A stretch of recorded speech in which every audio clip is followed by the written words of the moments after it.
भगवान कुकुर को सृष्टि कले एवं कहिले तुमे द्वार मुहरे ठिया होई आसुथिबा जाउथिबा लोकंक उपरे भुकिब।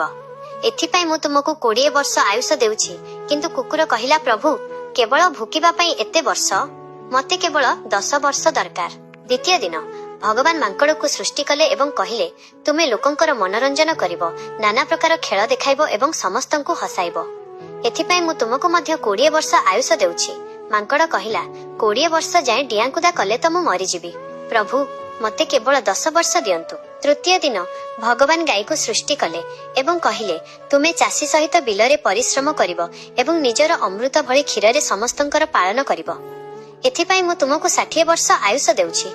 गाई कहिला एहा तो बहुत कष्टकर जीवन प्रभु, मते आपण केवल 20 वर्ष दियंतु। चतुर्थ दिन भगवान मनीष को सृष्टि कले एवं कहिले जाओ खेलकूद कर, विवाह कर, आनंद कर एवं परमात्मा को प्राप्त हुओ।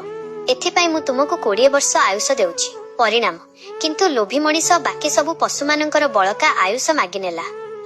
सेही वर्ष गुड़िक सहित सेही पशु मानकर समस्या मध्य मनीष पाखकु आसीगला।